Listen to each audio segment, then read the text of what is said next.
Hi class, we're now into our first week. One thing, the way this course is set up is that in terms of reading and all that kind of stuff, the work tends to be front loaded. And then later on when you have your bigger projects due, then basically that stuff starts to wind down. So I would recommend that you keep up because yeah, these online classes are short. So you could fall behind very easily and very quickly. So if you have any questions, let me know. Someone pointed out, yes, there is an error in one of the videos. Your textbook is not Pearson, it's Schwalbe. Part of the reason why I changed textbooks is Pearson started charging $200 for their textbook. Yeah, I'm still a grad student at heart, so I care about your money. Although Schwalbe is starting to raise the price of her book, and now I got to go find another book because I don't think there's enough bang for your buck. If you look at assignments, there's a certain pattern to it that your PMs are due on like Tuesday. Pay attention to the dates. I changed one of the dates, or actually the time on something, and I moved it to like 7 p.m. because I needed more time for grading. Oh my God, I caught bloody murder. Well, I didn't look at the time. I just thought, every class in ASU makes it due at 11:59. So how was I supposed to know to look at the due date? Because it's your responsibility? Anyway. The pattern is that Tuesday your PMs are due, Thursday your PTs are due, and this is in general. And then for quizzes, I give you a window, Thursday to Monday. So you pick out the 1 hour between Thursday and Monday that you want to take your quiz, and you can take it. Now, let me say something. The way I set up the quiz is that you get all your problems at once. And the reason why I do that is this is my recommendation on a multiple choice exam. On a multiple choice exam, there is gamesmanship involved in taking it, whether it's the SAT, the GRE, the LSAT, whatever. It's all the same kind of game. And that's that when you read the question, if you cannot think of the answer within 5 seconds, skip it, move on to the next problem, and then come back to that one later on.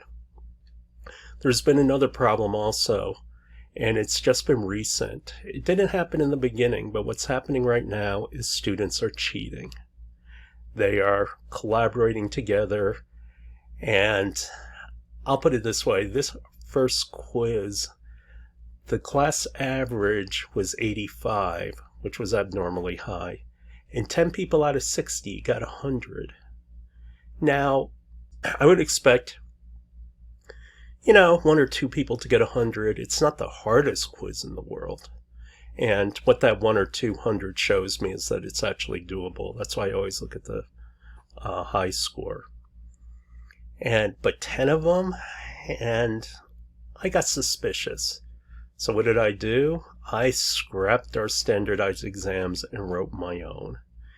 And I emphasized more of homework thinking, meaning more conceptual thinking. And class average on the next quiz among the grad students dropped to 50. Now, what happened with that 50? I'll put it this way. One person who got 100 got 90 on the second quiz. So clearly this person knows what they're doing.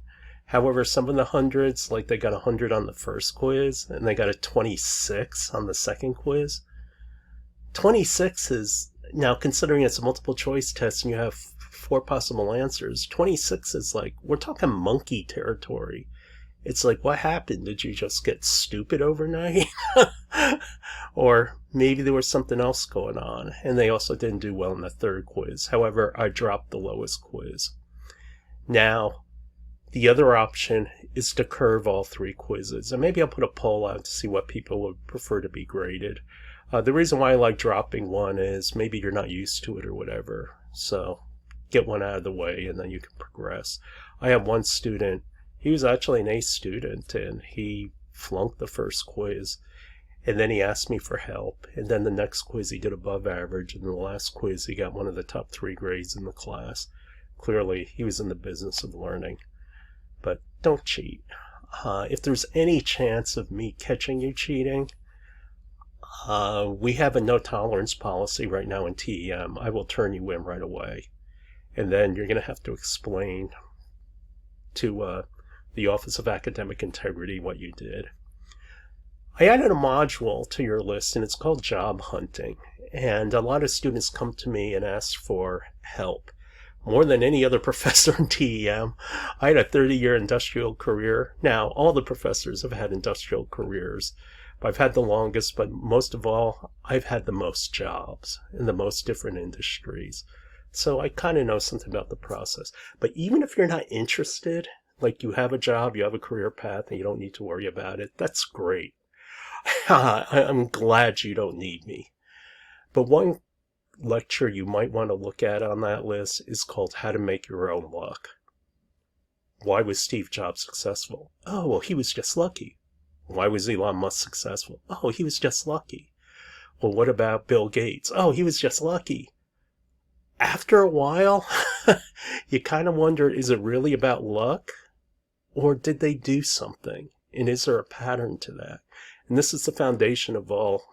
Well, everybody calls it AI, but a lot of this stuff is not AI, it's machine learning. And that's kind of a different kind of cat. But anyway, I would just recommend, if you're interested, take a look at that. As far as this first module goes, it's about how do you initiate a project. What is the first thing you do when you start a project? You go find people. You find somebody to go talk to about it and bounce ideas off each other and see whether or not it's feasible. Then you start making your business case and everything else. Here's the secret, and this is the mentality of project management. Project management mentality is about, how do I execute? And how do I execute? Everything is based on the triple constraint. It's about time, and we'll do a module on time. It's about resources. How much do I have to spend? What am I going to trade off against? And scope. What is it that I'm going to deliver? If you remember from the lecture, if you don't have enough of all three, then what fails in the middle is quality.